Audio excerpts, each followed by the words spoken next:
두산마켓, 역대 최대 실적에 저평가 매력도 부각. KB증권은 2일 지난해 사상 최대 실적을 거둔 두산마켓이 올해는 성장 추세가 주춤할 것이라며 정부의 증시 부양책으로 주가 저평가 매력이 부각될 것이라고 전망했다. 두산마켓은 지난해 4분기의 연결 기준 2조 3,191억 원의 매출과 2,594억 원의 영업이익을 기록했다. 매출액은 증권가의 기존 전망치를 소폭 밑돌고 영업이익은 예상치를 소폭 상회한다.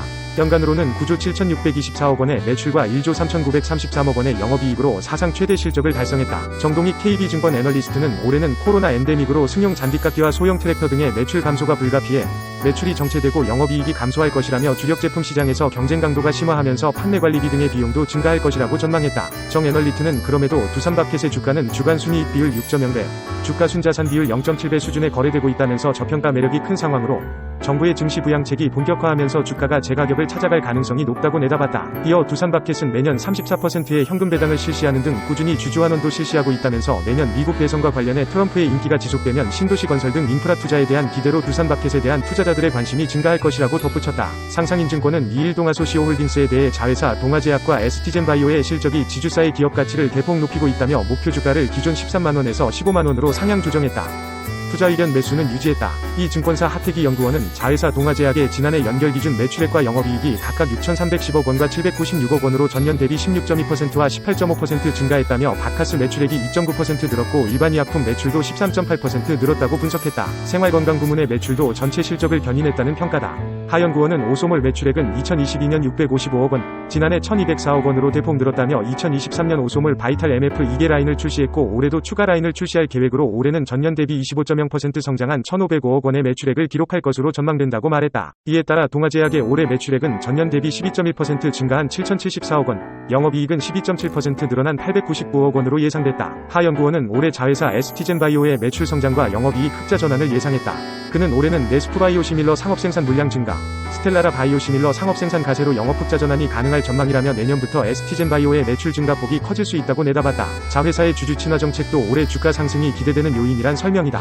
하 연구원은 지난해에는 중간 배당 1,000원을 지급했고 연말에 1,000원 플러스 알파를 지급할 것으로 전망된다며 올해 3월 이사회나 주총에서는 새로운 주주 친화 정책이 제시될 가능성이 높다고 덧붙였다. KB증권은 스마트폰 케이스, 모바일 액세서리 사업을 영위하는 슈피겐코리아가 글로벌 IT 기업에서 신제품 출시 행렬이 이어지고 있는 만큼 수혜를 볼 수 있을 것으로 이일 분석했다. 별도의 투자 의견과 목표 주가를 제시하지는 않았다. 김연겸 KB증권 연구원은 슈피겐의 매출액은 지난해 4,650억 원으로 전년 동기 대비 4.3% 증가했으나 영업이익은 인건비와 경상개발 비용 증가 탓에 7.7% 줄어든 480억 원을 기록한 것으로 추정한다며 낮은 진입장벽에도 불구하고 소재 고급화와 금형 자체 개발, 높은 브랜드 인지도를 통해 매출은 앞으로도 안정적으로 확대될 것으로 전망했다. 김 연구원은 애플은 9년 만에 선보이는 신규 디바이스인 비전 프로가 사전 판매 20만 대를 돌파하며 높은 관심을 받고 있고 올해 3월 출시 예정인 아이패드 프로에는 처음으로 유기발광 다이오드 패널이 적용될 것으로 보여 게임 체인저가 될 가능성이 커지고 있다며 하반기 출시 가능성이 높은 삼성전자의 확장 현실 헤드셋 역시 시장의 화두가 될 것이라고 밝혔다. 그는 최근 기업 밸류업 프로그램에 대한 시장의 관심이 집중되며 저 PBR 대형주를 중심으로 강한 수급 유입이 이뤄지고 있다며 슈피겐 코리아는 지난해 3분기 기준 PBR 0.47배, 자기자본이익률 10.4%, 시가총액 수준의 순금융자산 1,968억 원을 보유해 시장 대비 저평가 구간으로 판단해 추후 정책 기대감이 중소형주로 확산하면 주목할 필요가 있다고 설명했다. 다만 해외 매출 비중이 지난해 3분기 기준 90%가 넘어서는 만큼 환율 변동에 따른 리스크를 주의해야 한다고 김 연구원은 말했다. 하나증권은 제약사 중 저 PBR 종목으로 동아소시오홀딩스를 주목할 필요가 있다고 이일 분석했다. 투자 의견 매수와 목표 주가 15만원을 유지했다. 박재경 하나증권 연구원은 동아소시오홀딩스의 올해 매출액은 전년 대비 5.1% 증가한 1,190억 원, 영업이익은 14.1% 늘어난 879억 원으로 전망한다며 오소몰의 성장세는 올해 두나하나 베나치오, 노스카나 등의 품목이 성장을 견인할 것이라고 분석했다. 박 연구원은 동아소시오 그룹은 전문의약품, 일반의약품, 건기식 등 탄탄한 포트폴리오를 갖추고 있으며 비상장 자회사 동아제약의 지분 100%를 보유해 주요 제약 지주회사 중 가장 밸류에이션 매력이 높다며 당기순이익의 30% 이상을 주주환원에 활용하면서 꾸준히 배당금을 늘려왔다고 설명했다. 그는 지난해 배당금은 주당 2천만 2,500원을 실시할 것으로 예상된다며 올해는 지금까지 적자를 기록한 ST젠바이오의 실적 반등 예상되는 만큼 추가적인 배당금 증가도 기대해 볼 수 있다고 밝혔다. 하나증권이 분석한 동아소시오홀딩스의 올해 PBR는 0.61배다. KB증권이 SM에 대한 투자 의견을 매수로 유지하고 목표 주가를 14만 5천원에서 10만원으로 하향 조정했다. 신규 아티스트 데뷔가 진행되는 게 향후 주가 반등의 핵심이라는 분석이다. 2일 이선화 KB증권연구원은 지난해 4분기 SM의 연결 기준 매출액은 전년 동기보다 12% 감소한 2,276억 원, 영업이익은 같은 기간 21.5% 감소한 178억 원을 기록하며 영업이익은 시장 기대치 336억 원을 하회할 것이라고 말했다. 이 연구원은 3분기에 아티스트 활동이 집중되면서 4분기는 앨범 및 콘서트 매출이 상대적으로 부진한 흐름을 보일 것으로 예상된다며 수익성 또한 4분기의 성과급이 일시 반영돼 영업이익률 훼손이 불가피하다고 했다. 이어 현재 SM은 12개월 P 13.2배에서 거래되고 있는데 이는 역사적 저점인 12.8배에 근접한 수준이라며 중국 앨범 공구 물량 감소에 대한 우려가 과도하게 반영돼 있다고 말했다. 그러면서 낮아진 기저로 인해 앨범 판매량 성장세가 회복될 시 반등폭도 더욱 가파를 것이라며 NCT 드림과 에스파, RIIZ 등 기존 아티스트들의 글로벌 활동 증가와 함께 NCT EC 2월 데뷔, 신규 걸그룹의 올 2분기 말 3분기 초 데뷔, 나우비스 하반기 데뷔, 영국 보이밴드의 하반기 오디션 프로그램 진행 등 신규 파이프라인이 창사 이래 가장 탄탄하다고 했다. 한국투자증권은 DLENC에 대해 PF 우발 채무 부담 없이 순연금 1조 원으로 누구보다 여유있게 성장 기회를 도모하는 회사를 PB 0.4배에 매수할 수 있는 기회라 평가했다.